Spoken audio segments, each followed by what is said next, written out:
Space. It is the ultimate frontier, a vast, expanding canvas filled with mysteries that routinely challenge the very limits of human comprehension. Among the most enigmatic of these cosmic anomalies are supermassive black holes. These gravitational titans, millions or even billions of times the mass of our Sun, sit at the heart of nearly every large galaxy in the universe, including our own Milky Way. To answer questions like these, we have to push our understanding of reality to the absolute edge. Welcome to my channel, Until Physics Breaks.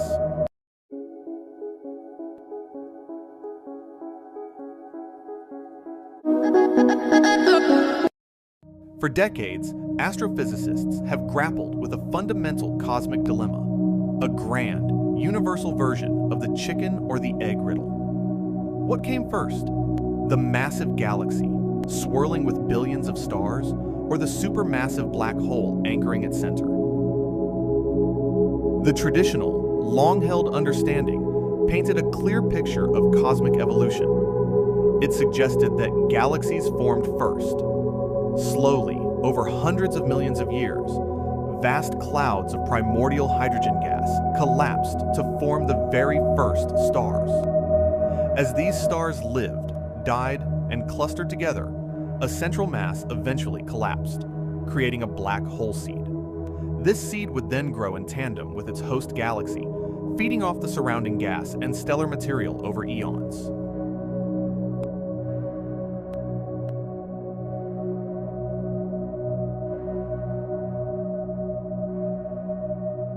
It was a neat, logical progression, a slow build from star clusters to dwarf galaxies to grand spirals, with the central black hole growing proportionately along the way.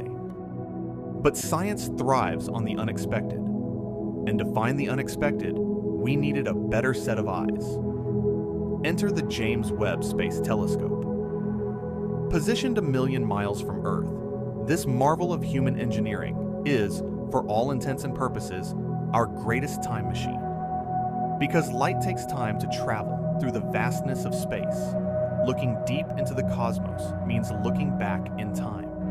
With its massive golden mirrors and cutting-edge infrared sensors, the James Webb Space Telescope is designed to peer through the cosmic dust and gaze directly into the early universe, the epoch known as Cosmic Dawn. Astronomers pointed this powerful observatory toward the distant reaches of space to test our theories of galactic evolution. They were hunting for quasars, the intensely bright, incredibly energetic cores of young galaxies, illuminated by the feeding frenzy of early supermassive black holes. This brings us to a specific, remarkable target.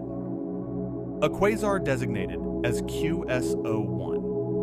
QS01 exists in the incredibly early universe, just a few hundred million years after the Big Bang.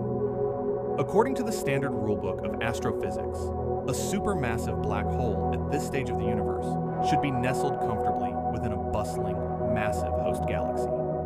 The black hole and the galaxy should be growing together, inextricably linked by gravity and the mechanics of cosmic evolution. When astronomers aimed the James Webb Space Telescope at QS01, they expected to see exactly that, a bright central beacon of the quasar, surrounded by the warm infrared glow of billions of early stars forming in its host galaxy. But when the data streamed back to Earth and the cosmic veil was peeled back, they found something that left the astronomical community stunned. The supermassive black hole was there. It was massive, brilliant, and churning with unimaginable power. But the galaxy? It was virtually nowhere to be found. Instead of a sprawling metropolis of stars, QS01 appeared almost entirely isolated. It is what astronomers are calling a naked, supermassive black hole. The host galaxy that should be sheltering it, feeding it, and growing alongside it is either completely absent or so incredibly faint and underdeveloped that it defies all previous models of galactic formation. Imagine finding a fully built, massive skyscraper standing utterly alone in an empty desert, with no city, no roads, and no infrastructure around it. That is the sheer scale of the anomaly we are looking at with QS01. The black hole has somehow grown to monstrous proportions, while its host galaxy has barely begun to assemble. It is completely out of proportion. The black hole is too big, too fast, and too alone. This discovery is nothing short of a paradigm shift. It takes the chicken or the egg question and turns it completely on its head.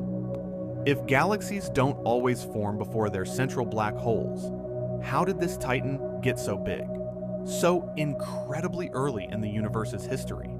If it didn't have a massive galaxy to feed off of, where did it get its mass? The existence of this naked black hole suggests a completely different, vastly accelerated formation mechanism. It gives heavy weight to a theoretical concept known as direct collapse.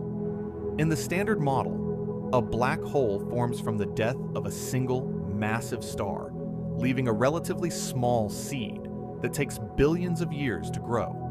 But the direct collapse theory suggests that in the chaotic, dense environment of the early universe, gargantuan clouds of pristine gas might bypass the star formation phase altogether.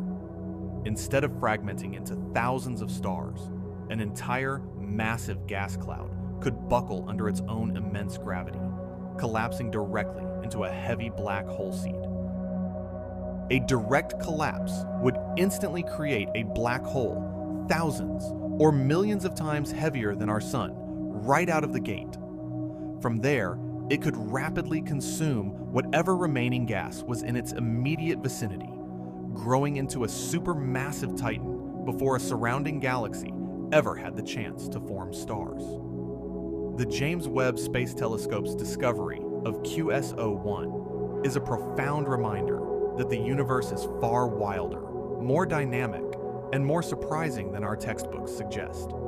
It forces us to rewrite the timeline of the cosmic dawn. It tells us that in the dark, early days of the cosmos, the monsters may have been born before the light. As we continue to gaze deeper into the abyss, one thing is certain: our understanding of the universe is still in its infancy.